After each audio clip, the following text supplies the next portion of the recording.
Fait qu'on soit un solopreneur comme je le suis devenu depuis 2 ans ou qu'on gère une business de 100 millions, la constance de l'effort puis la curiosité puis tout ça, pour moi, c'est une des clés importantes. Je fais un effort pour essayer d'aller chercher des choses un peu champ gauche. Ouais. Mais on ne peut pas prendre des décisions économiques intelligentes si les règles n'arrêtent pas de changer. Il y a cette espèce de valse bizarre entre la politique et l'économique. Et on dirait qu'il y a eu comme une rupture, que le business as usual de la dernière décennie a été comme rompu soudainement, puis les gens voulaient comprendre. C'est une autre forme de passion-intuition qui doit contrebalancer avec cette espèce de rêve. Fait que l'intuition, des fois, on a plein d'intuitions qui sont contradictoires. Puis encore une fois, mon rôle, c'est de comme tout mettre ça au tableau et dire hey, tu sais, it doesn't work.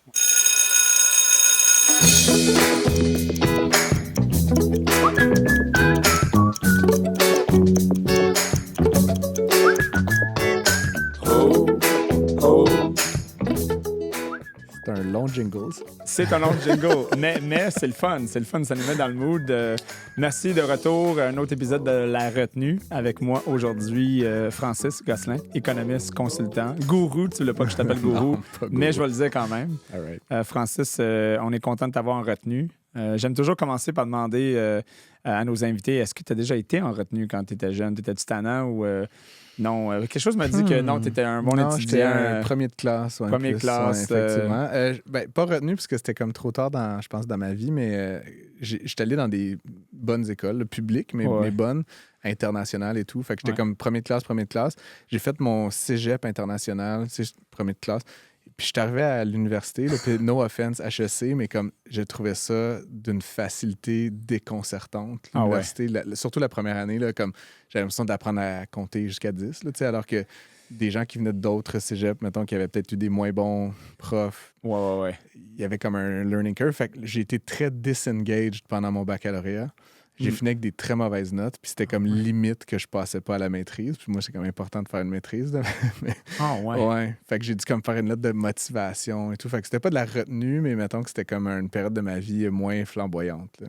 Donc, c'est un bon point. Est-ce que ça pourrait démontrer que tu as besoin d'être allumé ou intéressé ou que le sujet doit être intéressant, sinon tu déconnectes? Oui, je disais souvent dans ma bio, quand j'étais plus jeune, mais easily inspired. Là. Fait que je suis facile à allumer, mais je m'ennuie rapidement aussi. C'est la contrepartie. C'est que quand ça tourne à gauche. J'ai besoin que la stimulation soit constante. Là. Okay. Pourquoi tu es économiste? Parce que là, tu es assez bien connu. On va parler un peu pour les gens qui te regardent en ce moment, qui t'entendent. Mais j'ai déjà entendu cette voix-là.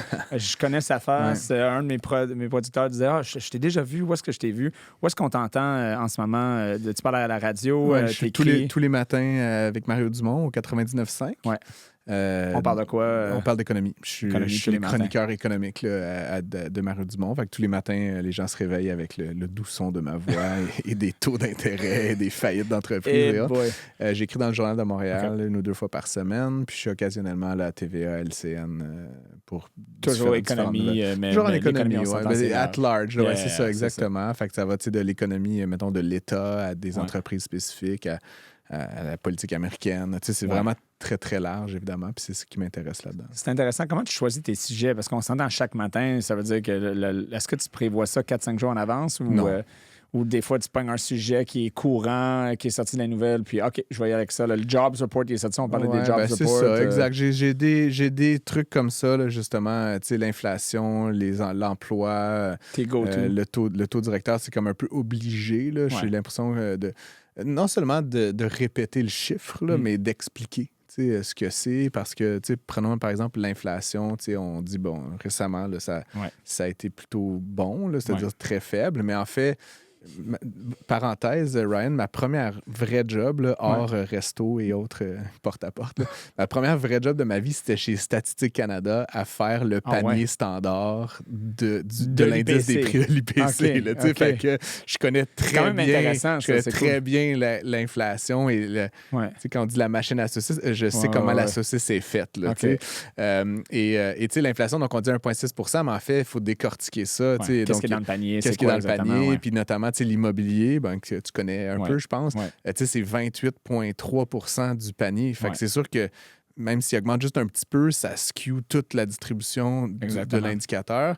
Puis inversement, tu as des choses, je sais pas, le prix des téléphones ou des écrans de télé, à quelle fréquence on change de télé, là, une fois ou 4 ans. Là, fait que même si ça monte ou ça baisse, c'est pas substantiel dans le pouvoir d'achat. Fait que j'aime ça expliquer ça, là, pour finir la parenthèse, j'aime ça décortiquer ça. Puis tu sais, l'inflation n'est pas pareille au Québec puis en Alberta, puis elle n'est pas pareille à Montréal puis à Chicoutimi. Fait que tu sais, c'est sûr que selon qui écoute puis comment il ou elle est exposé, hein, fait que tu sais, comme je le dis souvent... C'est pour ça que c'est subjectif. Souvent, quand on parle d'inflation, les gens sont comme là, c'est n'importe quoi, ils disent que c'est 2,8 %. Moi, quand je regarde ma facture, je dis... Le brocoli a augmenté de 8 ça dépend. Que le panier, c'est une affaire, mais après ça dépend dans ta vie. Tu payes quoi, c'est pourquoi. Tu as acheté une voiture quand, ta télé quand, ta maison quand. Un des facteurs après l'immobilier qui est important, c'est l'énergie, puis notamment le pétrole. Mais tu sais, on vit une transition vers l'auto électrique. Moi, ça fait 7 ans que j'ai des chars électriques. Le prix du pétrole, ça n'a aucun impact sur mon pouvoir d'achat. Il pourrait, être 4 piastres le litre. I don't care.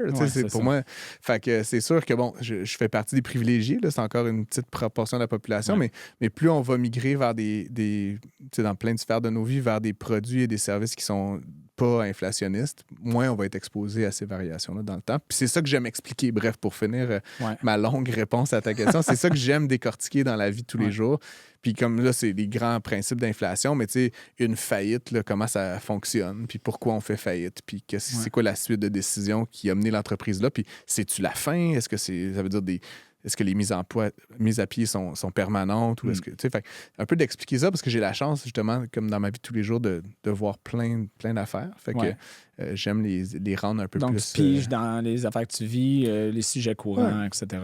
Puis je t'avouerais qu'à Dumont, là, qui est quand même un peu mon flagship là, en termes de visibilité et tout ça, ma mère, qui m'écoute religieusement et qui écoute toute la journée, pas mal, le 99.5, elle me dit...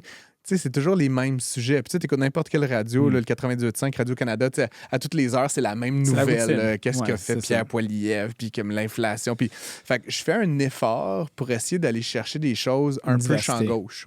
Que genre, tu vas probablement, ou peut-être, en tout cas, pas l'entendre 10 fois dans la même journée. Fait que, des fois, je vais chercher quelque chose dans le New York Times, puis je le ramène, mettons, à la situation canadienne ou même québécoise. Fait que je vais essayer d'expliquer des nouvelles. Là, récemment, là, Ubisoft, par exemple, c'est une compagnie française. Ils sont sous offre d'achat style de Tencent, enfin, c'est pas hostile, mais d'une compagnie chinoise.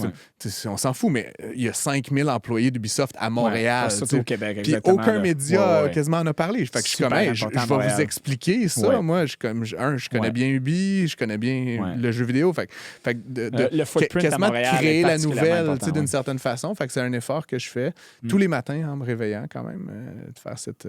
C'est à quelle heure ça commence? Tu travailles à quelle heure? Vers 5 heures. 5 heures, you're up. Puis, tous les matins. Tu fais ça de la maison, j'imagine, dans une station, dans un setup. Est-ce qu'il faut que tu ailles à la radio? Ou... Ben, il faut rien. Là, aujourd'hui, tu pourrais avoir ton Yeti à la maison. Pour. J'ai un full setup à la maison, mais j'aime aller en studio. OK. Ça te donne le vibe. J'habite sur la rive sud de Montréal. Okay. Le studio est en plein cœur du centre-ville. Okay. C'est une chronique de 11 à 12 minutes. Mais j'y vais. C'est quand même cool. Je prends 1 heure de ma machine. Je pense que je fais la même chose. Je vais en studio. Puis, tu sais, je vois évidemment Mario, l'animateur de l'émission, mais c'est toute l'équipe aussi. Puis les animateurs d'après, puis l'équipe technique. Et plus tout ça. Dynamique. Plus dynamique. Puis c'est comme aussi, j'ai cette croyance. Là, puis on pourrait parler du télétravail si tu veux, mais j'ai quand même cette croyance qu'à la fin, que ce soit une station de radio ou qu'on fabrique des autobus jaunes ou qu'on vende, qu'on fasse du courtage hypothécaire, à un moment donné, on fait ça ensemble. Puis faire ensemble, pour moi, à un moment donné, ça implique une présence avec d'autres commune avec d'autres êtres humains. Puis j'étais ce matin à une affaire sur l'intelligence artificielle, mais l'intelligence, elle n'est pas là. Moi, je suis là. Puis c'est ce qui nous différencie, ou ce qui va nous continuer de nous différencier, c'est la présence physique dans les lieux. Fait que pour moi, d'aller en studio... Avant que les robots d'Elon sont partout, puis il y en auront plus que les êtres humains. Si le rythme des promesses d'Elon suit son cours, je vais peut-être être mort quand c'est une tendance, sans rentrer trop là-dedans. J'ai une question par rapport à l'éducation financière. On en parlait avant. Tu fais une chronique économique, t'en fais tous les jours. la plupart des radios, les émissions de radio ont une chronique économique. Tu parlais que tu essaies de sortir des sujets un peu hors commun pour que les gens puissent avoir une diversité. Est-ce que tu trouves qu'il y a un intérêt? Est-ce que les gens catchent réellement? Est-ce que tu trouves que ça va bien? Il y a de plus en plus d'intérêt par rapport à ça ou, en termes d'éducation financière, tu craches dans un océan pour essayer de changer la composition de l'eau, là? Au Québec particulièrement, là, puisqu'on est. Je pense que on pourrait faire une longue diatribe là, sur le Québec et la culture québécoise, puis c'est la Révolution tranquille. Mais bon, le Québec, je pense, est un peu en retard. Puis c'est pas une question, j'adore le Québec, mais justement, le catholicisme, puis le fait qu'on a été un peuple minoritaire en territoire anglophone. Puis, mais jusqu'à les années 60, fin des années 60, on était vraiment des employés. Là. Fait que puis qu'est-ce que ça fait de facto? C'est que le côté entrepreneurial, le côté savoir compter, le côté penser en termes financiers était peu développé chez les francophones québécois.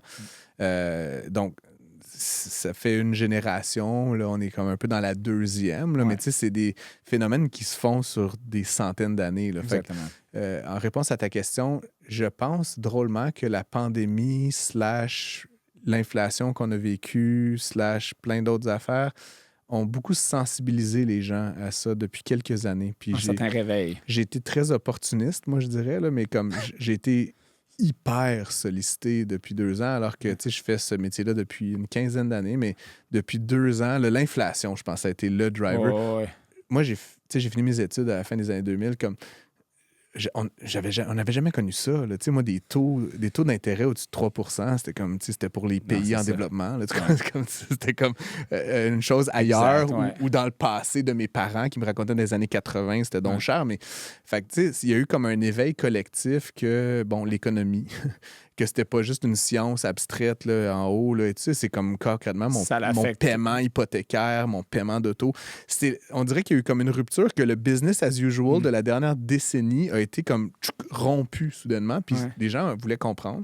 Fait que j'ai été beaucoup interpellé. Oui, tout à fait. Parce que soudainement, le budget, tout est impacté. Puis autant les ménages, autant les entreprises. Tu avais des business qui opéraient sur des scénarios que leur taux, ils voulaient acheter une machine, mais à la banque, ça allait coûter 6 %. Là, maintenant, c'était 12 Fait que là, c'est comme tous les calculs ne fonctionnent plus. J'ai été aussi beaucoup sollicité par des associations, des ordres professionnels pour comprendre l'impact que l'économie avait sur les dentistes, puis les pharmaciens. Puis, alors que c'est pas, je pense, des gens qui avaient nécessairement une grande préoccupation sur la macroéconomie. Soudainement, c'est comme ça fait partie de mon registre de préoccupation.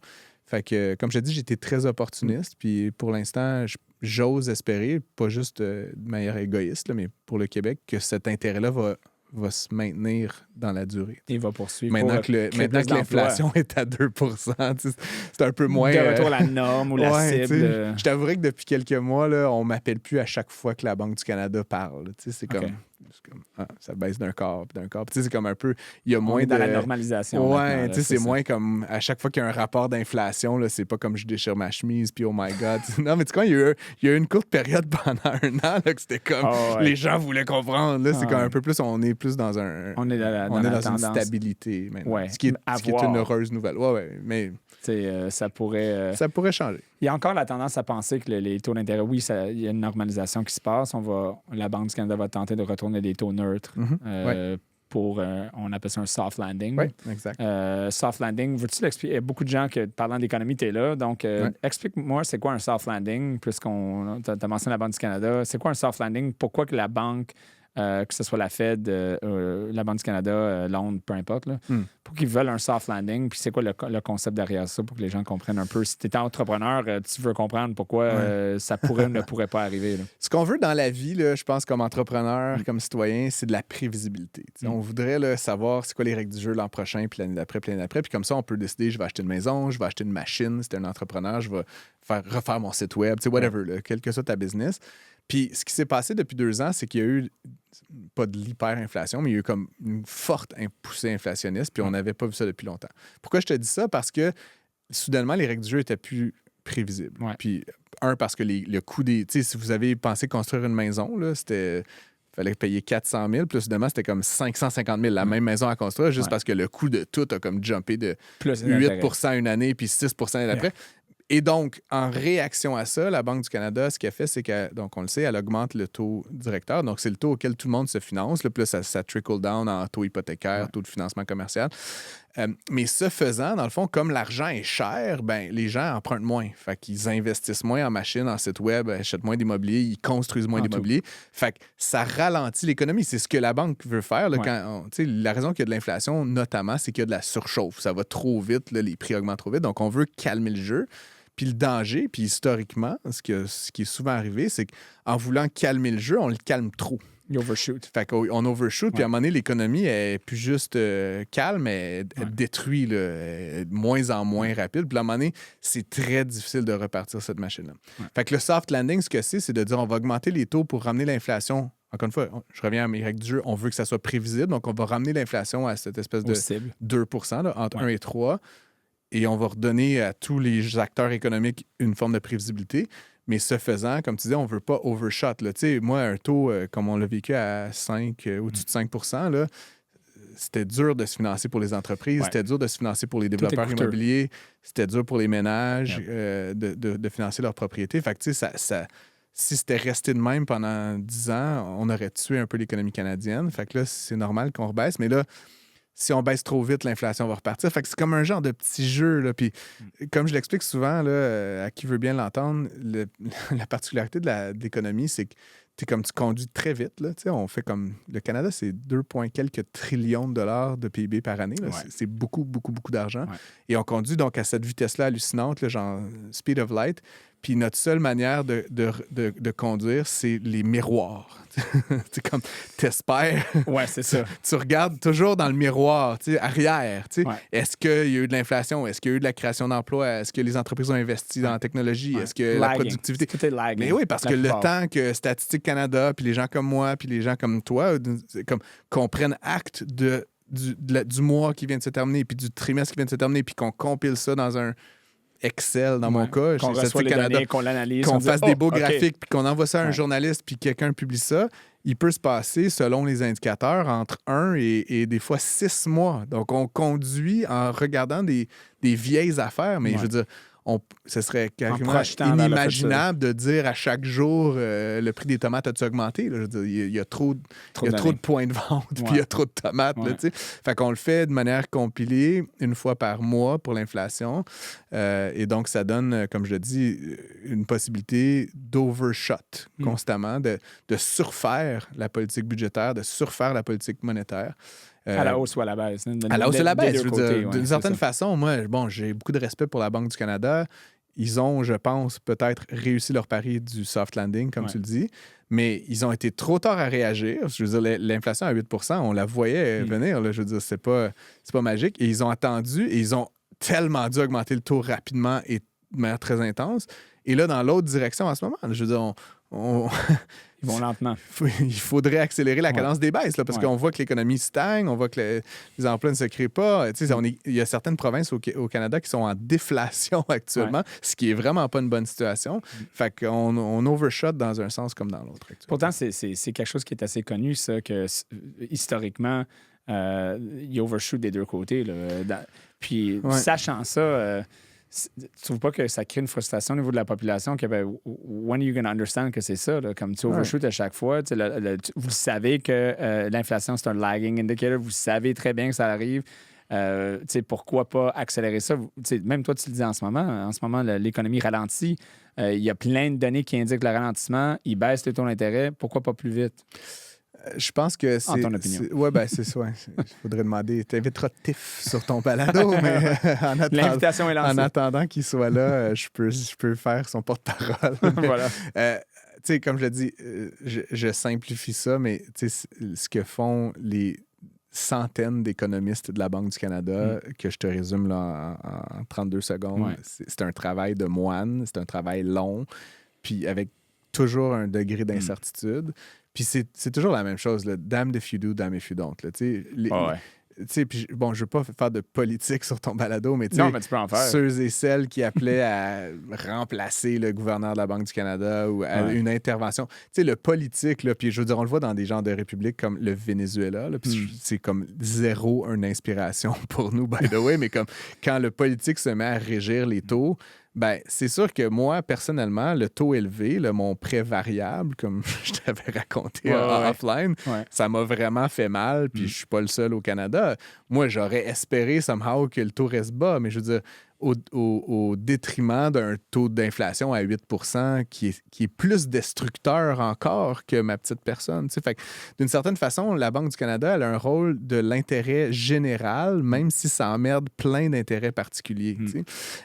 Puis les politiciens, souvent, sont un peu opportunistes, un peu populistes. Ben là, ils veulent, comme tel groupe de personnes, leur faire plaisir. Fait qu'ils disent « Ah, moi, si j'étais premier ministre, je baisserais le taux. » Mais c'est pas comme ça que ça fonctionne. C'est ça. Puis la Banque centrale, elle est très prudente. La dernière chose qu'elle voulait puis qu'elle veut à ce jour, c'est de baisser trop vite puis que l'inflation reparte. Puis là, tu augmentes le taux. Comme je dis, à la fin... Instabilité, c'est pire que faire une à la fin, autant les instances comme la Banque du Canada, donc les instances monétaires, que là, les instances budgétaires, puis c'est là où le politique, inévitablement, rentre dans la conversation économique. Moi, en tout cas, comme économiste, puis comme citoyen, puis comme entrepreneur, leur job, c'est de définir les règles du jeu. Puis ça m'énerve quand les règles... C'est plus macro, ils s'en vont pas dans le micro. Non, mais ils vont constamment dans le micro. Puis c'est là où je me fâche, entre guillemets. Puis tu sais, encore une fois, là, je veux pas... mais tu sais, l'histoire de tarifs sur les véhicules électriques chinois... le truc c'est de la politique, oui, mais, It's not free market. Mais c'est à 1 mois de préavis. Moi, que tu dises, on va mettre des tarifs sur les véhicules chinois de 20 cette année, de 40 l'an prochain, de 60 on commence en 2026 jusqu'en 2030. Tu peux prendre toutes tes décisions. Le taux d'inclusion du gain capital, comme à 1 mois de préavis, genre, what are you doing? Tu comprends? Comme les gens, ça fait 20 ans qu'ils payent leur triplex. Comme, puis il y avait 2 mois pour liquider. Là, c'est pas de même que tu peux prendre... Ces gens-là, ils ont pris une décision il y a 20 ans. J'aurais voulu qu'on leur dise, hey guys, dans 20 ans, on va changer le taux d'inclusion. Fine, genre. Puis comme, je vendrai dans 15 ans ou dans 18 ans ou je le garderai, je le céderai à mes enfants. Mais on peut pas prendre des décisions économiques intelligentes si les règles n'arrêtent pas de changer. Puis je vais dire une chose, à la défense, à la limite du gouvernement du Québec actuel, ce qu'on a fait avec les autos électriques, là, c'est l'exemple type de ce qu'on doit faire. Il y avait une subvention de 7... Non, mais la subvention... Il y avait une subvention de 7 000 Là, en 2025, elle va être à 4 000 C'est comme... Bravo. Tout devrait être comme ça. Toutes les politiques publiques économiques devraient être de cette nature-là. C'est-à-dire, donnez-moi 2, 3, le remboursement minimum sur les cartes de crédit. On a augmenté d'1 demi-point par année pendant très, très, très longtemps. Au lieu de passer de 3 à 5 de façon instantanée. À une semaine, à 10 jours de préavis. Fait que pour moi, encore une fois, il y a cette espèce de valse bizarre entre la politique et l'économique. Puis j'espère, en tout cas, que... On dit que je fais de la pédagogie grand public, ce qui est vrai. Mais il y a une certaine partie de moi qui espère aussi qu'il y a des élus qui écoutent. Que nos prochains leaders politiques vont être plus smart en termes économiques qu'ils l'ont été récemment puis dans le passé. Mais une population éduquée peut caller la politique pour dire, écoutez, moi, je suis au courant, je comprends ça maintenant, donc, pourquoi vous faites ça? Donc, au lieu que ce soit les experts qui sont toujours en train de crier, vous dites, ben ouais, mais la population, ils ne comprennent pas ça, donc on va juste prendre la décision, puis on va le politiser, puis on va le spinner de la façon qu'on veut. Anyway, du monde ne comprend pas ce qu'on fait anyway. Ben, c'est là où je trouve ça triste, la manière que tu viens de l'exprimer, puis c'est pas toi, là, mais je trouve que, je pense que la plupart des politiciens comprennent, puis ils manipulent. Ils comprennent, mais ils frayent avec la désinformation ou, le populisme. Ouais, puis là, encore une fois, les affaires des autos chinoises, là, c'est comme... Puis le pire, c'est Donald Trump. Là, qui dit carrément des choses qui sont économiquement fausses. On va mettre des tarifs sur les importations chinoises, puis c'est les Chinois qui vont payer. Je sais pas comment te dire, man, mais si l'auto se vend 20 000 puis que tu mets 100 de tarif, elle va se vendre 40 000 ou peut-être 38 000 parce qu'ils vont prendre un petit peu sur leur profit, mais c'est pas les Chinois qui vont payer. Fait qu'à quelque part, Puis cette ligne de com-là a été reprise au Canada. On va faire payer les ennemis ou les étranges. Mais tu sais, on parlait de ça, c'est souvent, la politique fonctionne un peu comme l'économie, dans le sens que s'il y a une fin, si ça va marcher, s'il y a un marché pour les commentaires, mais les commentaires vont se faire avaler ou est-ce qu'on est dans une... En fait, ma question, c'est plus que est-ce qu'on est dans une période où est-ce que même si on tente d'éduquer des entrepreneurs, des gens sur leurs finances, on est dans une période que les gens ne veulent pas être éduqués, ils veulent simplement se faire dire qu'est-ce qu'ils veulent croire. Puis là, les politiciens ont compris ça. Puis on dit, tu sais quoi, mais ici, les tarifs, je vais dire ça parce qu'il y a plein de gens que, tu sais quoi, ça leur fait chier. On va dire ça de même. Et donc, sont prêts à croire ça, même si fondamentalement, ça ne fait aucun sens. Ouais. Dire que les Chinois vont payer pour les tarifs quand que, il y a autant de... Ça va juste coûter plus cher pour le consommateur québécois. Ça va limiter la compétition. Ça va faire que les producteurs locaux vont charger plus cher, etc., etc. Il y a un peu de ça, mais j'ai confiance. Là, puis peut-être naïvement... T'es un gars positif. Ouais, je suis un gars positif, mais j'ai confiance que, les gens sont pas totalement dupes. Puis... J'essaie pas de me grandir en faisant ça, Ryan, mais comme moi, je suis plutôt impartial. Là. Tu sais, je ni amour ni haine pour les Chinois, là, mais comme je peux te dire que la théorie économique, c'est que si tu mets 100% de tarif, et entendre un gars comme moi ou un gars comme Pierre McSween ou un gars comme Gérald Filion, tu sais, toute la ribambelle là, des chroniqueurs économiques, financiers qui sont, d'une certaine façon, tu sais, j'ai rien à vendre. Là. Moi, je n'essaie pas d'être élu. Je n'essaie pas de plaire à monsieur, madame, X, Y, Z. Et donc, quand ils voient Chrystia Freeland, mettons, dire cette affaire-là ou Donald Trump dire cette affaire-là, puis que tous les économistes et les chroniqueurs financiers disent c'est pas vraiment comme ça que ça marche, j'ose espérer qu'ils voient un peu qu'il y a une personne qui a un intérêt clair populiste, puis l'autre qui est comme un peu neutre, puis qui explique un peu. Fait comme je dis, dans mon travail de pédagogie économique, financière, j'essaie... Cette neutralité-là est importante. Puis comme de fait, là, je critique bleu, rouge, vert, jaune. J'ai pas d'affiliation politique. C'est super important pour moi là, de dire je suis pas un sbire libéral ou péquiste ou conservateur. Je suis là, puis je shoot du gun sur... également sur toutes les bonnes et les mauvaises idées. Là, Fait que, Quand tu es entrepreneur, on a beaucoup de gens qui nous écoutent. On parle d'entrepreneuriat tout le temps ici. Tu fais de la planification financière pour des compagnies. Stratégique plus. La finance est une partie, mais je fais plus large. Là, RH, opération. Aider les compagnies à arriver à leur point. À imaginer l'avenir, en fait, dans une certaine mesure. Puis ça, c'est... beaucoup d'entrepreneurs sont comme dans le day-to-day. Their head is ils font bien. Dans le sable, parce qu'ils sont dans des fois, de prendre un petit moment avec un le gars sous-marin, comme moi, on dit. Là. Toi, ta job, c'est de sortir c'est toi, t'es le scope qui va regarder autour là, pour voir qu'est-ce qui se passe autour dans la mer. Là. C'est des warships ou des obstacles. Là. Ça, ou des opportunités, là, de la terre ferme, là, pour rester dans ton analogie. Ouais. Puis souvent, ce qui est une particularité, je pense, de ma manière d'approcher ça, puis il y a plein de façons de faire de la stratégie, mais moi, je suis économiste. Fait que, pour moi, de dire, OK, tu es dans telle industrie, tu fais de la publicité, là, tu fais des relations publiques, c'est quoi l'avenir de ça? Je veux dire, dans 5 ans, là, le marché va être plus gros, plus petit, stagnant. Je travaillais avec une agence là, récemment, justement, dans le domaine de la pub, il y a un volet design graphique. Là, je veux pas être plate, puis je veux pas... S'il y a des gens qui font du design, j'aime beaucoup ce métier-là, mais avec l'intelligence artificielle, avec l'automatisation, même les outils Adobe, maintenant, ils te permettent de faire beaucoup plus rapidement la même affaire.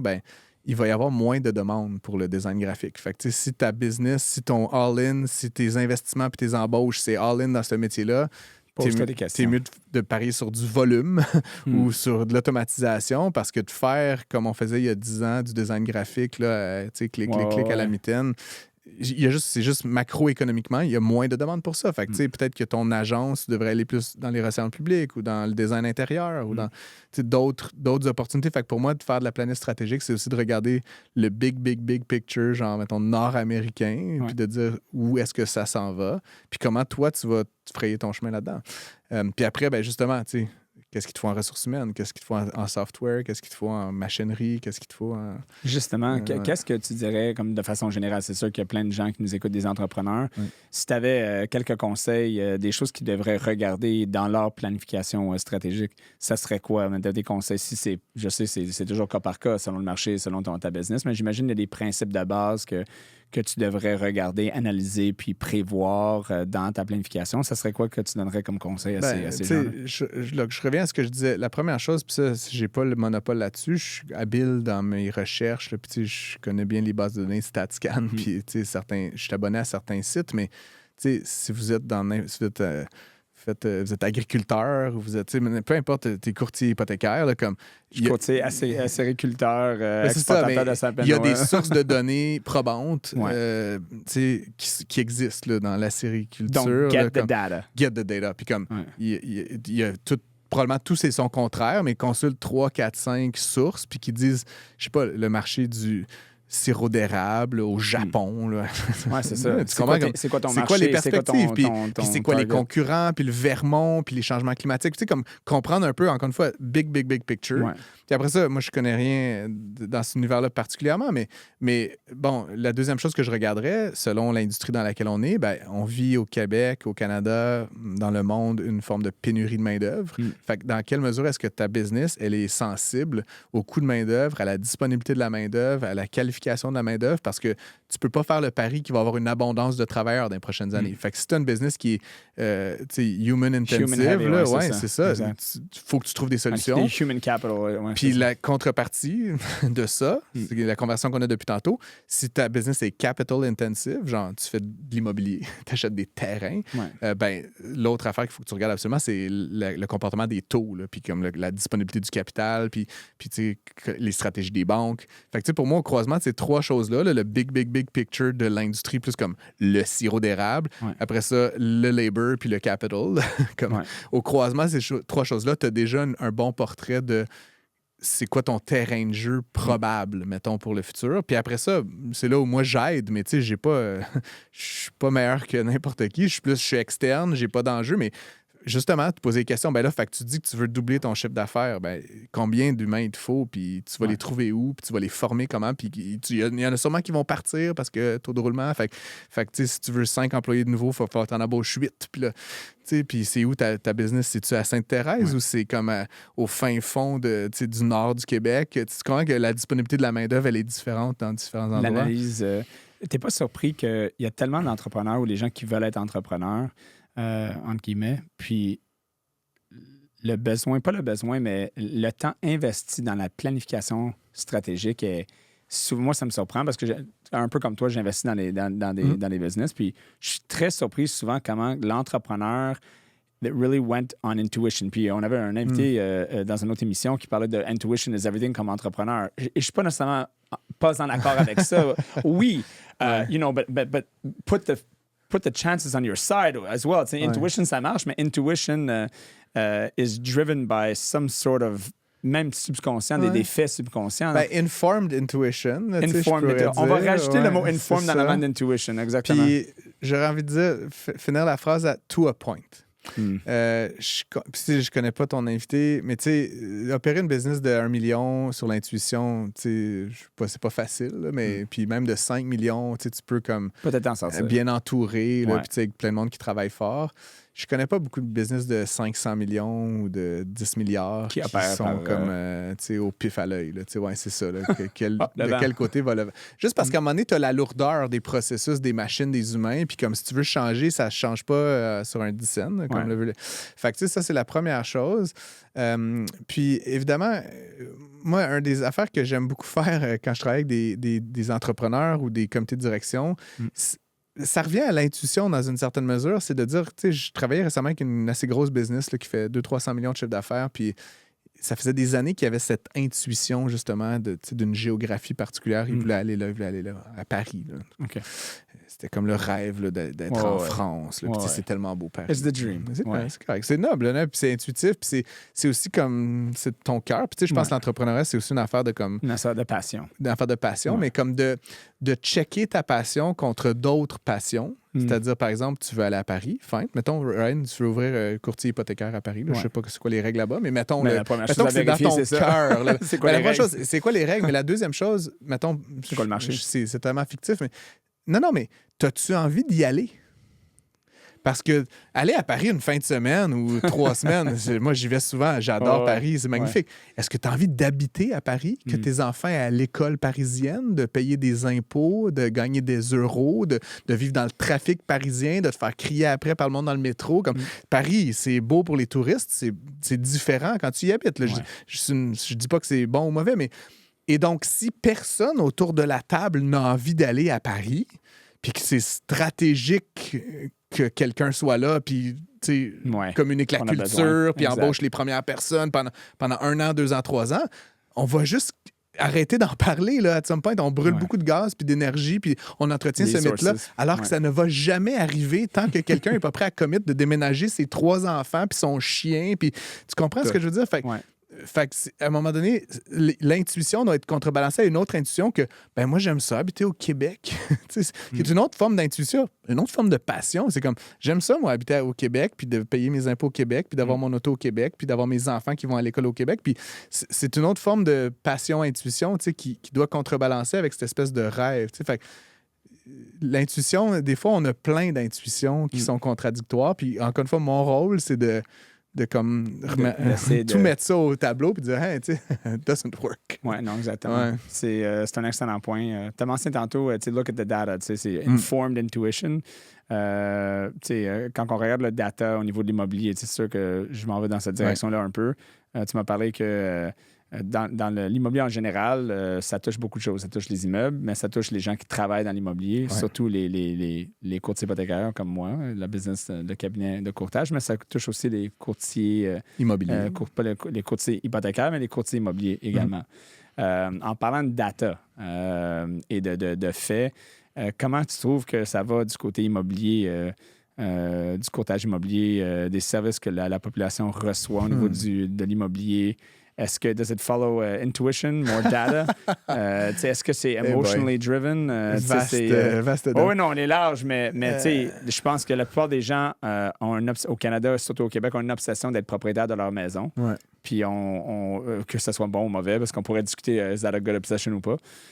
Mais tu sais, ils se font driver principalement par des conseillers qui s'appellent des courtiers immobiliers. Qu'est-ce qui drive les courtiers immobiliers? Est-ce que c'est du data? Est-ce que c'est de l'intuition? Est-ce qu'on ne sait même pas? C'est quoi l'état de ce domaine et l'état de l'immobilier à cause de ce domaine? Bon, l'état de l'immobilier, ben, tu sais... J'ai viré à gauche vite. On ne sait pas, encore une fois, on ne sait pas exactement comment ça va turn out, mais très clairement, on a un problème d'immobilier au Canada. Puis, tu sais, quand tu compares à d'autres pays dans le monde, là, c'est comme l'augmentation des prix a été fulgurante. La proportion de notre net worth de Canadiens qui est dans l'immobilier, une catégorie de biens. Puis, tu sais, je vais prendre un pas de recul. Là. Le fait toi, puis moi, puis tout le monde qui nous écoute, là, je veux dire, l'immobilier en proportion de nos revenus est très cher au Canada. Extrêmement. Puis le fait que tu mettes, peu importe le montant, 500 000, 1 million, plus, dans ta maison, tu ne le mets pas dans de la propriété intellectuelle, dans de la machinerie, dans de la R&D, dans des consultants qui vont t'aider à être plus efficace. Puis on a un gros problème de productivité au Canada. Pourquoi? Parce qu'il y a tellement de fric qui est juste gelé dans de la maison. Puis la maison, là, c'est... Ouais. C'est bien là, pour un patrimoine, puis tout ça, mais c'est improductif. Je veux dire, la maison, elle va pas aller plus vite demain. Elle va pas faire plus de tomates. Elle va pas fabriquer plus d'autobus. Là, elle est juste là, la maison. Puis c'est du dead equity, comme tu dis. Fait qu'on a back into donc, on a ce problème-là, puis je pense là, qu'on commence à le comprendre, mais il faut quasiment que ça devienne une obsession de tous les paliers de gouvernement de régler ce problème-là parce que c'est en train de tuer notre économie. Là, c'est malade. Et de tuer les ménages, etc. Ceci étant dit, comme tu le dis, bon, les prix ont doublé au Canada depuis 2010-2011 environ. Ça a évidemment attiré plein de gens dans cette industrie-là parce que l'industrie, c'est l'offre et la demande. Quand le prix est 2 fois plus cher, en général, ça stimule plus d'offres. Et là, on limite l'offre là, par du zonage puis toutes sortes de gossages. Mais donc, l'offre que ça a stimulé beaucoup, c'est l'offre de services de courtage. Et donc, on a vu une explosion du nombre de gens qui pratiquent ce métier-là, qui est le courtage immobilier. C'est un milieu assez particulier que je connais bien. Je connais beaucoup de courtiers. C'est pas un milieu... je veux dire, la barrière à l'entrée est très faible. Tu fais un petit cours, tu fais un examen pas très difficile, si tu sais compter jusqu'à 10 puis mémoriser une couple de règles par cœur. Non, mais c'est ça. Je veux dire, je l'ai fait moi-même, Ryan, by the way. Je m'ennuyais pendant la pandémie. J'ai fait le collège de l'immobilier. J'ai fait l'OACQ. J'ai eu mon... Puis je suis pas devenu courtier parce que franchement, c'était juste comme pour me désennuyer. Là, mais tant qu'à être, j'ai fait l'exercice au complet. Donc, il y a peu de barrières à l'entrée. Fait qu'il y a trop de monde qui font ce métier-là. Puis c'est un métier, je pense, je reviens à ce qu'on dit dans la première partie du balado, les gens, peut-être parce qu'ils sont pas assez informés ou comprennent pas suffisamment, ou on négocie pas vraiment. Tu appelles un courtier, puis tu sais, je lisais même des sondages, là, pourquoi on choisit un courtier, parce qu'il a une bonne réputation, parce qu'il a une référence. Personne mentionne le prix. Je suis comme, shit, tu vas donner 25 000 $ à quelqu'un, genre, I would... le prix. On bargain... C'est unique, ça. On bargain le char là, à 1000 $ près. Faire une parenthèse là-dessus sur le prix, c'est unique dans l'Amérique. C'est juste aux États-Unis, au Canada. Si on regarde partout au monde, là, on est encore sur ce système-là de pourcentage versus dans le restant du monde, c'est beaucoup à la carte. Là. OK, tu veux-tu un appraisal? OK, tu veux-tu une évaluation, des visites, aide avec ton contrat, 1000 $. C'est un menu que tu peux commander là, qui va te coûter 2, 3, 4 000 $. Donc, c'est particulier qu'on n'a pas modernisé avec tous les avancements technologiques et les avancements dans toutes les industries, le disruption qui arrive un peu partout. Je pense que c'est en train de changer un petit peu. Puis justement, là, on est à un point de bascule, notamment à cause de la valeur des immeubles. Mais tu sais, des maisons à 1 million $ aujourd'hui, c'est comme banal. Mais à 4,6 % de commission, c'est 46 000 $. Je veux dire, c'est le salaire médian au Québec. Peut-être que les gens qui gagnent 46 000 n'ont pas des maisons à 1 million, mais mon point, c'est pour une transaction. Je veux dire, mettons, là, je prends n'importe qui dans la rue là, qui gagne 100 000 $, tu sais très bien sa vie. Combien de temps es-tu prêt à faire pour gagner 46 000 $? Mais techniquement, tu devrais être prêt à travailler 6 mois avant de ta maison.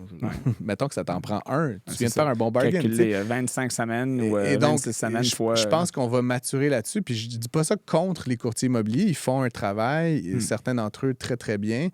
Mais il y a eu, puis je l'ai vécu moi-même au sortir de la pandémie, des gens, des courtiers, ils débarraient la porte, va visiter, puis genre, tu sais, let me know. Là on va se faire cancel, là, parce qu'il y a il y a beaucoup de courtiers qui nous écoutent, j'en connais beaucoup, puis il y en a qui font on va faire une petite parenthèse, un excellent travail. Mais la question qu'on jase en ce moment, puis j'en jase avec eux aussi, c'est ça vaut quoi? Puis à chaque fois qu'on commence à parler de ça, c'est comme si... tu levais la question, puis c'est comme si tu parlais c'est un tabou. Là. Parle pas de ça. Je mets des efforts, je donne un service impeccable. Je reçois exactement ce feedback-là. Je suis 100% d'accord, c'est bien correct. Là, comme tout ça est parfait, mais attendez, là, on va juste comparer. J'aime ça comparer ça, mais on va comparer ça. Mettons que j'ai une maison à vendre qui vaut 1 million. Aujourd'hui, comme tu as dit, c'est 1 million. Dans le GTA, c'est une petite maison. Exactement, là, c'est pas anormal. Et mettons, la commission, c'est 4 %. On va le baisser un peu en dessous de la moyenne. 4 % c'est 4 % plus taxes. Plus taxes. Mais on va même pas dire les taxes, on va être gentil, c'est 40 000 $. Donc, prenons le meilleur avocat immobilier qui existe dans la ville où est-ce que tu restes. Meilleur avocat immobilier, là, mettons, c'est incroyable. Il va faire tes contrats, il va négocier, il va s'assurer que ton contrat est correct, il va s'assurer que tout est beau. Mets ça à 1 000 $ de l'heure. Donc, combien de temps que ça va prendre pour drafter le contrat? Mettons qu'il est vraiment slow, puis il n'y a pas dormi, on va dire 4 heures. C'est beaucoup de temps, ça. On est à 4 000, il en reste 36 000. OK, donc, là, tu veux évaluer ta maison. Être sûr que ça se vend au bon prix. Tu prends le meilleur évaluateur immobilier, celui qui est le meilleur au Canada. Il te charge 5 000 $ pour l'évaluation. L'évaluation, exactement. L'évaluation moyenne, ça coûte à peu près 800 $. C'est vraiment cher déjà. Là. Non, j'ai mis 5 000 parce que c'est le fun. On va juste dire que ça coûte 5 000. 31. Tu as 200 pages d'évaluation avec des analyses là, historiques qui datent de 40 ans, qui expliquent exactement la valeur de la maison avec 60 000 comparables, je ne sais pas. OK, 5 000 $, parfait. Après ça, il t'embauche quelqu'un pour faire les visites parce que tu n'as pas le temps. Parfait. Tu lui payes 100 $ de l'heure à chaque fois qu'il vient pour une visite. Mettons, ça prend 40 heures. OK, c'est un autre 4 000 $. Parfait. Donc là, on est à 4 000, 5 000. Il reste comme 27 000 $. Tu prends le meilleur notaire au monde, un autre 5 000, comme on n'y arrive simplement pas. Mais comment on peut justifier un prix de 40 000? Expliquez-moi. Oui, puis tu sais, je veux dire, encore une fois, je veux pas... comme on dit la même chose. J'ai plein d'amis qui font ça. Moi, je veux pas que les gens gagnent pas bien leur vie, mais effectivement, il y a une disproportion entre l'effort consenti et la rémunération de ce métier-là. Puis je suis désolé de le dire, mais c'est vrai. Là, comme il y a aucun autre métier que si tu le fais bien, tu vas gagner autant d'argent aussi rapidement. Puis je connais, moi, des gens qui font 200 transactions par année. Là, puis c'est comme, sérieusement, je suis sûr qu'ils travaillent fort. Là. J'ai aucun doute. Là. Tu comprends que moi, pour 40 000 là, j'accompagne des business pendant 6 mois, genre à tous les jours, à toutes les semaines. Je leur parle, je fais des off-site. C'est ça, mais comme à un moment donné, ça c'est ça. Fait que et c'est surprenant parce que justement, et ça revient à ce qu'on disait, une faible littératie financière, on ne négocie pas ou trop peu cette dimension-là, alors que c'est un montant fabuleux. Et c'est étonnant parce que c'est un marché, comme je le disais, où il y a énormément de gens. Donc, on pourrait dire qu'il y a de la concurrence, mais bizarrement, cette concurrence-là a mené à une forme d'oligopole où tout le monde charge la même chose. Le 4 là, qu'on dit, moi, j'ai jamais connu autre chose que du 4 Puis là, maintenant, j'ai vieilli un peu, puis je n'ai fait suffisamment. Maintenant, j'ai des courtiers de confiance que je leur dis, guys, je vais faire les photos, puis tout ça. Puis tu sais, ça me dérange pas de donner 10 000 là, mais comme, tu comprends que genre, tout ce que je veux, c'est ton accès à MLS, là, dans le fond. Puis le reste, là, comme, je suis un bon vendeur, je peux faire les visites, même si tu veux. Mais tu sais, à un moment donné, guys, je suis désolé. Mais puis l'autre aspect, évidemment, c'est le courtier acheteur, là. Tu sais, parce que le courtier-vendeur, il gère un paquet d'affaires. Moi, ce que j'ai vu du côté acheteur, c'est 1 visite, 2 visites, 3 visites, puis c'est 20 000 tu comprends? Ils font littéralement pas grand-chose. Là, genre, un peu moins maintenant, parce que là, il y a une pénurie, donc peut-être qu'ils vont visiter un peu plus. Mais encore là, combien de visites ma que tu as besoin de faire pour 20 000? gars qui est sur Centris puis qui dit qu'est-ce que je vais aller voir. Ce que je veux dire, c'est que sur les envois automatiques, il n'y a aucune différenciation entre la personne qui est newbie puis qui n'a jamais fait ça puis qui est stressée à mort puis qui a besoin full de conseils légaux. Puis là-dessus, les courtiers sont absolument nécessaires. Mais pour un gars comme moi qui est sophistiqué, qui en a acheté puis vendu des dizaines, qui est capable de lire un contrat, qui va sur Centris, qui sait ce qu'il veut, qui sait ses critères. Comment que je paye 40 000 quelqu'un pour m'aider à acheter un patent? C'est les prix d'une voiture. Fait que c'est comme...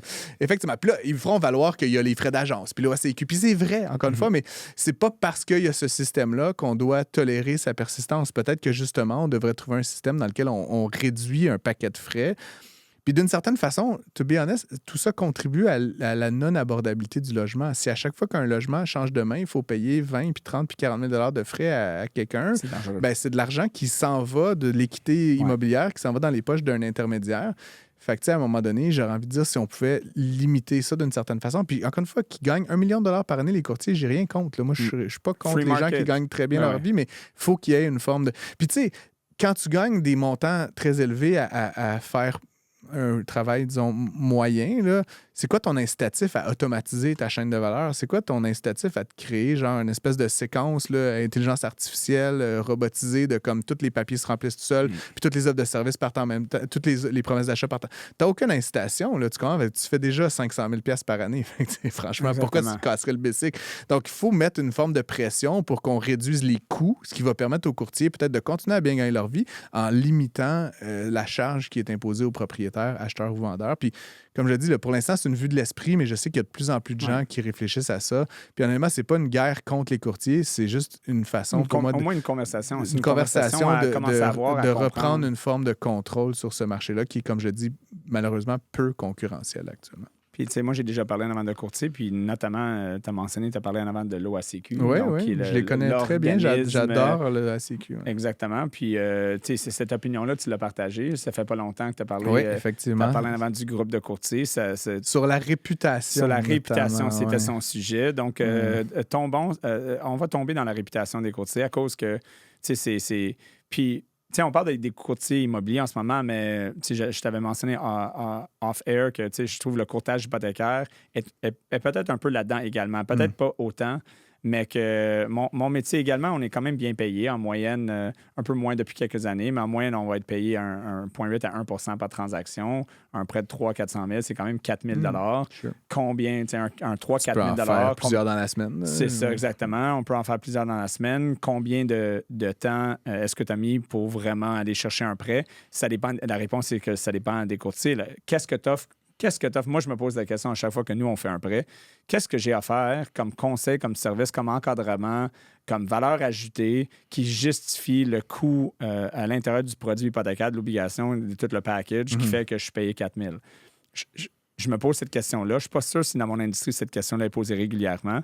Et que si... Moi, je me pose toujours la question, s'il n'y avait aucune commission, Puis j'irais voir un client, je lui dirais, parfait, voici qu'est-ce que je vais te faire. Fais-moi un chèque. 4 000. Upfront. Can I charge it? Et, sûr que non. By the way, Ryan, je veux pas te faire la de la réponse peine. pour moi, c'est absolument oui. Sûr que Absolument oui. les gens te donneraient un chèque de 4 000 Je le charge déjà. C'est pas une joke. Je te truste. Mais mais parce que ça fait plusieurs années ça fait 10 ans que je pense à cette question. Corrige-moi, mais c'est l'institution financière qui te paye, non? Oui, mais dans les cas que l'institution me paye, que je peux pas le faire avec l'institution financière pour des raisons qu'un client va m'appeler pour dire, moi, j'aimerais avoir ça. Je ne vais pas parler de stratégie spécifique qu'on peut intégrer au niveau de la gestion de la dette. Puis je dis, bien, tu es correct avec ta banque, donc je pourrais quand même te donner les conseils, te faire les rapports, te faire les calculettes, mais ça coûte 4 500 $ comme mandat et honoraire. Et ils acceptent? Ben, écoute, acceptent régulièrement. Color me impressed. Tu dois être très bon. I'm not selling it. les résultats le vendent parce que je démontre avant qu'on commence. Je dis, mais regarde, ça, c'est dans les calculettes. Que tu vas faire, ça, c'est qu'est-ce que je peux te créer dans une optimisation fiscale ou dans la comparaison d'un RE versus l'achat d'un locatif, layered on avec la mise à part de l'argent locatif, layered on avec de la Manuel Smith, layered. Donc, c'est une conversation que j'ai développé sur les années avec la peur que, éventuellement, là, quelqu'un va dire comme, pour que tu me suggères une banque A versus une banque B, puis tu es payé 4 000 $, est-ce que ça vaut 4 000 $? Et ma réponse honnête était, hell no! Moi, je ne paierais pas 4 000 simplement pour me faire dire, va à la Banque nationale ou va à la TD. Donc, there has to be more. Je comprends. Donc, je suis honnête. Puis je dis la même chose à mes courtiers, puis je dis la même chose dans mon industrie. And I'm a unicorn qui se fait dire t'es un maudit malade, arrête de parler. Donc, j'amène la même conversation avec intégrité dans le courtage immobilier. You know, like, what's your reputation? What are you doing for that? Puis, en plus du fait qu'il y a déjà ce problème-là, en termes de qu'est-ce qu'on paye, il y a le côté réputationnel. Du côté courtage hypothécaire, il y en a plein qui vont prendre une photo avec leur watch, le Broker Life, avec leur Rolex. Des affaires qui sont complètement, selon moi, démotivants. On va dire ça de même. C'est quoi le problème? Pourquoi ça sort de où, ça? Ben, ça sort de où? Je connais moins le courtage hypothécaire. C'est pour ça que je t'écoute avec beaucoup d'attention. Parce que, je veux dire, je fais affaire avec des courtiers hypothécaires, mais je connais moins ce milieu-là. Alors que dans le courtage immobilier, il y a eu une forme de popularisation de la vie des gens riches et célèbres là, par des trucs comme Selling Sunset, puis Numéro 1, puis des séries de télé qui glorifiaient un genre de style de vie complètement hors norme. Là, hélicoptère, voiture, là, mais pas de luxe, là, mais des supercars. C'est ça. Puis les montres, puis les vêtements. Puis qui a un peu, je sais pas comment dire, c'est comme les Kardashian version courtage. Là, c'était comme, voici ça impressionne le public. Ben, ça impressionne un certain public. Ben, ça impressionne assez qu'ils sont capables de charger ces fonds-là pour faire de l'argent, puis ça va bien. Oui, mais tu sais, j'en parlais il y a quelques jours devant l'OACQ, puis devant moi, il y avait pas ces gens-là. Drôlement, c'est pas la grande majorité des courtiers hypothécaires, c'est des... Ou immobilier. Ou immobilier, excuse-moi, immobilier, c'est des gens qui sont habillés en chemise, là, puis qui ont peut-être des sneakers, là, mais ils sont pas...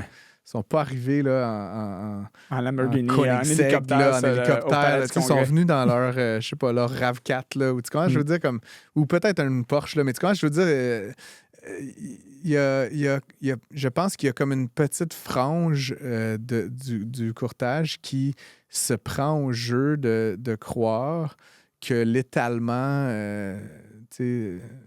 ostentatoire là, de la richesse matérielle va amener plus de leads puis plus de deals. Puis peut-être que c'est vrai pour certaines franges de clientèle qui vont se laisser épater, mais mettons, moi, puis bien des investisseurs immobiliers que je connais, puis by the way, des gens très riches là, qui habitent à Westmount puis à Outremont, là, ton bling-bling, là, comme ça les impressionne pas du tout. Fait qu'à un moment donné, je me demande s'il n'y a pas non plus aussi l'effet inverse où on antagonise une part de la clientèle avec cet étalage ostentatoire de richesse.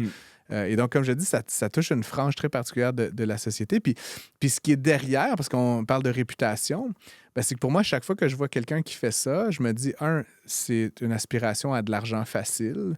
C'est une représentation que, regarde, je travaille pas beaucoup, je suis toujours dans le registre du loisir. Là, je me balade dans ma Porsche avec ma Rolex et mon hélicoptère. Puis finalement, c'est quand que tu travailles, le dude, comme...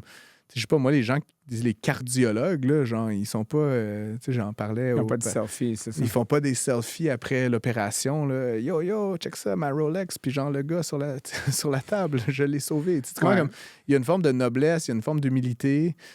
Puis c'est des gens, les cardiologues, forcément, qui gagnent très bien leur vie. Mais tu sais, j'aurais envie, d'une certaine façon, que les courtiers pensent eux-mêmes être nobles, être des gens qui servent la société et pas juste... Puis encore une fois, donc, derrière cette espèce de flash bling-bling, il y a comme cette idée que tout ça est un scheme, pour s'enrichir. Puis d'une certaine façon, qui n'est pas du tout bienveillant pour le client, qui n'est pas du tout dans l'intérêt du client. La seule chose qui compte, c'est tes paiements de char, puis ta grosse cabane, puis ta grosse montre. Puis c'est comme la dernière chose, le dernier message, il me semble que tu as envie d'envoyer à des gens que tu sers, c'est que tu es en train de leur extirper plus d'argent que tu devrais. Fait qu'il y a comme une contradiction pour moi dans les termes. C'est malheureux pour les courtiers qui ne sont pas là-dedans, non? Puis c'est pas illégal. C'est ça qui est le pire. Il y en a des cardiologues, là, sûrement, qui font bling-bling sur TikTok, là, aux États-Unis surtout. Là, peut-être. Mais c'est pas illégal. Pour la vaste majorité des courtiers, probablement, qui ne sont pas là-dedans, mais qui ne flashent pas là-dedans, mais qui font du travail, qui travaillent, qui font des transactions... Qui crunchent pour essayer de faire de leur vie, c'est pas démotivant pour eux? C'est sûr que c'est démotivant ou gênant, je pense, même dans certains cas. Parce que tout ça affecte négativement la réputation de l'ensemble du domaine. Et c'est particulier parce que, je ne veux pas mettre les pieds dans les plats, là, mettons, mais l'OACQ, c'est un organisme d'autoréglementation. Ce n'est pas un ordre professionnel. Dans leur titre, même. Oui, mais c'est intéressant. Puis encore une fois, je n'ai pas d'avis là-dessus. Je sais que ça a déjà été débattu, puis je ne suis pas un expert de la loi. Mais mettons, dans les ordres professionnels, tu as un code de déontologie, puis tu as une notion, les comptables, les avocats, de comme faire honneur à la profession. Là. Un avocat là, qui se fait pogner là, en train de faire de la coke là, sur le dos d'une prostituée au Japon, là, il va probablement perdre sa licence d'opérer. Là. Tu comprends? Je veux dire, comme il y a une notion de comme l'ostentatoire, là, puis là, dans le cas de la cocaïne, c'est illégal, là, mais quelqu'un qui porte offense à la réputation de la profession de comptable va se voir châtié par l'ordre professionnel. Je pense pas que l'OACQ est rendu là, mais je pense qu'il y a des comportements ostentatoire, encore une fois, des courtiers qui mériteraient un genre de petit... quand même, genre de rappel que tu ne fais pas honneur à la profession. Je sais pas, encore une fois, je suis pas un expert de la loi, là, mais je sais pas si l'OACQ a ce mandat-là, a le droit de faire ces interventions-là, mais dans l'intérêt, encore une fois, de la profession, je pense qu'il y aurait peut-être une nécessité de ramener un peu les gens à dire, regardez, on est une profession qui est une profession noble, une profession qui est de vocation et pas juste un espèce de... C'est un bon point. C'est un bon point, vraiment, parce qu'à la base, j'aime beaucoup l'immobilier, puis je trouve que les courtiers immobiliers ont leur place. Et c'est malheureux que puis il y en a beaucoup qui me le disent. Moi, là, quand je vais à des places où est-ce que c'est pas un 5 à 7 de courtier immobilier, mais un genre de 5 à 7 entrepreneur, j'ai honte de dire que je suis courtier immobilier. Hein? J'ai honte. J'ai une entreprise. Tu devrais donc, pas. J'ai d'autres business. Tu fais du sirop d'érable. Mais moi, je suis pas courtier immobilier, mais eux autres me disent que j'ai honte de le dire. Donc, je veux dire que je fais ça. Ils ont d'autres business, puis ils vont parler de ça. C'est malheureux parce que je pense que cette profession-là a vraiment sa place. Et puis, il faut juste trouver un équilibre quelque part. Je pense, encore une fois, parce qu'on généralise depuis tantôt, puis on prend... J'en parlais à l'OACQ plus tôt cette semaine, tu as comme les gens qui font des choses illégales. Il y a eu plusieurs cas, là, les faux softs. Il y en aurait juste un. Mais ça, comme, OK, c'est vraiment des pommes pourries. Mais après ça, tu as des gens dans la légalité, mais qui font des choses comme...